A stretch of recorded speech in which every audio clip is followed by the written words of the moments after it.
महाभारत का प्रसंग, महाभारत युद्ध से पूर्व श्री कृष्ण आए दुर्योधन के पास।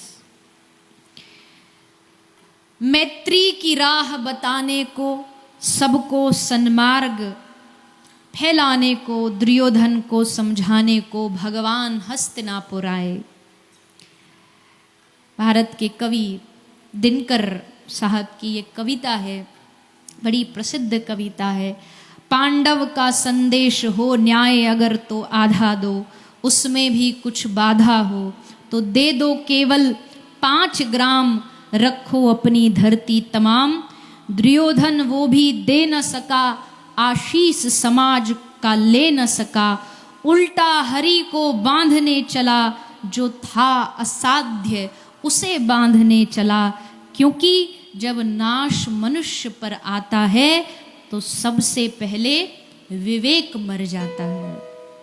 जब नाश चाहता है तो आदमी की बुद्धि में विवेक नहीं बचता। जो असाध्य है, जो अबंध्य है, जिसको कोई बांध नहीं सकता, दुर्योधन उसको बांधने चला। भगवान शांति प्रस्ताव लेकर के दुर्योधन को समझा दिए, नहीं माना। भगवान ने सोचा कि चलो वापस। और भगवान, जैसा मैंने कल कहा, प्रभु चाहते थे युद्ध हो।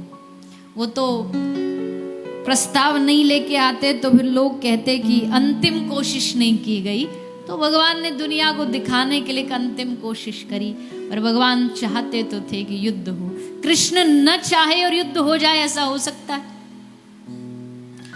अर्जुन अंत में भी खड़ा खड़ा कांप रहा, नहीं प्रभु रथ को घुमा लो, चलो वापस, नहीं लड़ना हमको, नहीं चाहिए कुछ भी। भगवान कह रहे चुपचाप खड़ा रहे, डट के युद्ध कर, इस रणभूमि को छोड़ करके भाग मत, खड़ा हो यहां और युद्ध कर। तो कृष्ण दुर्योधन को बाहरी रूप से समझाते हैं। दुर्योधन नहीं माना। कृष्ण वहां से प्रस्थान करते हैं और प्रस्थान करके जाते हैं विदुर के घर। युद्ध होने वाला है, ये बात विदुर जानते थे, क्योंकि युद्ध से पूर्व विदुर जी ने धृतराष्ट्र को समझाया कि महाराज आप अंधे हो पर आप बुद्धिहीन नहीं हो। आपके पास बुद्धि है, आप देख नहीं सकते पर आप समझ तो सकते हो कि युद्ध होगा तो परिणाम बड़ा घातक होगा, रोक दो इस युद्ध को। लेकिन विदुर की बात मानने की जगह धृतराष्ट्र पुत्र के मोह में अंधा हो गया। पुत्र की बातों में, लोभ में आकर के चुपचाप धृतराष्ट्र बैठा रहा। दुर्योधन ने भरी सभा में विदुर जी का अपमान किया, दासी पुत्र कह के संबोधित किया। विदुर जी उस अपमान के घूंट को पी करके उस स्थान को छोड़ करके चले गए। जानते थे कि अब ये लोग समझने वाले नहीं हैं, और जहां कोई ना समझे वहां ज्यादा तर्क देना भी नहीं चाहिए। जो ना समझने वाला उसको आप लाख भी समझाओगे तो नहीं समझेगा। बस यहां हमारी बुद्धि मैच नहीं होती तो थोड़ा दूर हो जाओ। श्री विदुर जी दूर चले गए।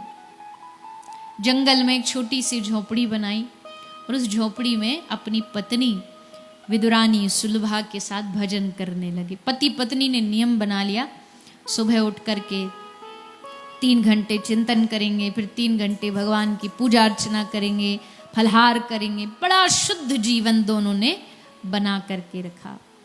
और फिर एक सूचना आई, कृष्ण आ रहे हैं द्वारिका से हस्तिनापुर की ओर। कृष्ण आ रहे हैं, ये जैसे विदुर और विदुरानी ने सुना, हृदय आनंद से नाचने लगा और मन में लालच आया कि काश कृष्ण इस झोपड़ी में आ जाते तो इस झोपड़ी के भाग्य खुल जाते, इस आंगन का, इस हमारे जीवन की धन्यता हो जाती अगर श्री कृष्ण का पदार्पण हो जाए। एक पुकार होती है बस, और वो बिन कहे भगवान तक पहुंच जाती है। यहां न्योता दिया भी नहीं और भगवान ने न्योता स्वीकार कर लिया। भगवान बोले अब चाहे जो भी हो जाए भोजन तो इस विदुर के घर करेंगे। भगवान ने निमंत्रण स्वीकार कर लिया। निमंत्रण स्वीकार हुआ और रथ दुर्योधन के घर से मुड़ करके सीधा जा रुका विदुर की झोपड़ी पर। और जैसे विदुर की झोपड़ी पर रथ रुका, कृष्ण उतरे रथ से, दरवाजा खुला। खोलते ही विदुरानी की नजर गई। क्या देखा? अधरम मधुरम, नयनम मधुरम, हसितम मधुरम, चलितम मधुरम। मधुर मुस्कान लिए श्री कृष्ण खड़े थे। एक बात ब्रज के महात्मा कहते हैं, इस दुनिया पर अगर सबसे सुंदर मुस्कुराहट का किसी के पास पेटेंट है, रजिस्ट्रेशन है, तो वो कृष्ण के पास है। कृष्ण जैसा दुनिया में कोई मुस्कुरा नहीं सकता। ना भी मुस्कुराए तो उसकी चेहरे पर, जैसे मैंने कहा, सदा प्रसन्न माधव, हमेशा एक स्मित बना रहता है कृष्ण के चेहरे पर।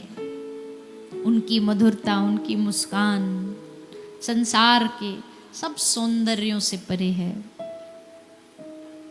तो जैसे विदुरानी ने कृष्ण को देखा, वहीं के वहीं स्तब्ध खड़ी हो गई।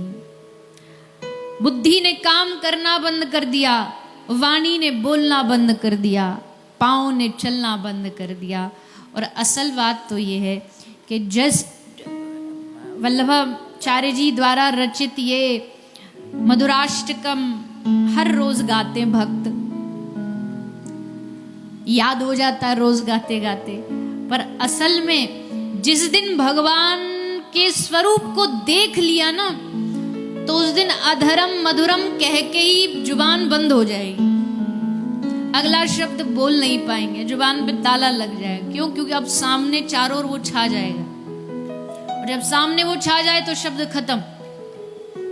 अब आगे क्या बोलना वो याद नहीं, भूल जाएंगे। गोपी गीत जिस दिन दिल में बैठ गया ना, एक श्लोक गा के दूसरा गा नहीं पाएंगे। हनुमान चालीसा जिस दिन हृदय में बैठ गई, एक चौपाई के बाद अगला लाइन, अगली पंक्ति बोल नहीं पाएंगे। ये तो तब तक बोल रहे हैं जब तक डूबे नहीं है। जिस दिन डूब गए उस दिन बोलती बंद हो जाएगी। विदुरानी की वाणी बंद हो गई, बोलना बंद हो गया। कृष्ण ने सोचा, हम अच्छा भला दुर्योधन भोजन करवा रहा था, हमने सोचा विदुर के घर जाके खाएंगे, पर यहाँ तो स्वागत जीरो, कोई तैयारी ही नहीं है। तो भगवान खुद अपनी तैयारी पूछते हैं विदुरानी से, भोजन पूछते हैं विदुरानी से। और तब विदुरानी अपने आप को थोड़ा संभालती है, होश में आती है, भाग करके रसोई घर जाती हैं और प्रसाद में केला लेकर के आती हैं, ठाकुर जी को अर्पित करती है। और जैसे अर्पित किया, इतिहास की दो घटना है, घटना नहीं, दो गलतियां हैं, जो गलतियां ही प्रेम का सबसे बड़ा उदाहरण बन गई। एक तो विदुरानी की ये गलती, और एक है मेरी झोपड़ी के भाग आज खुल जाएंगे, राम आएंगे। मेरी झोपड़ी के भाग खुल जाएंगे, राम आएंगे। राम आएंगे, आएंगे, राम आएंगे। राम आएंगे, आएंगे, राम आएंगे। हो शाम आएंगे, आएंगे, शाम आएंगे। शाम आएंगे, आएंगे, शाम आएंगे। गाइए। मेरी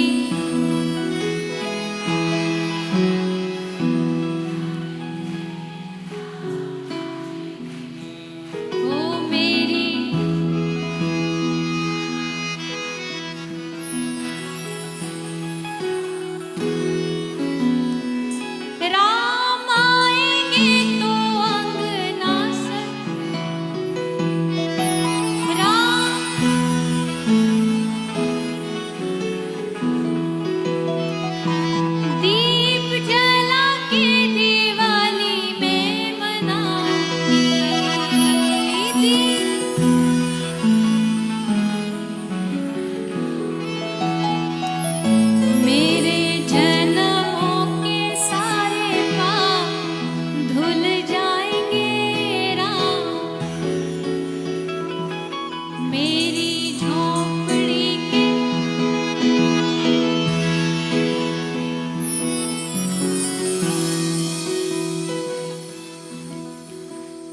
सी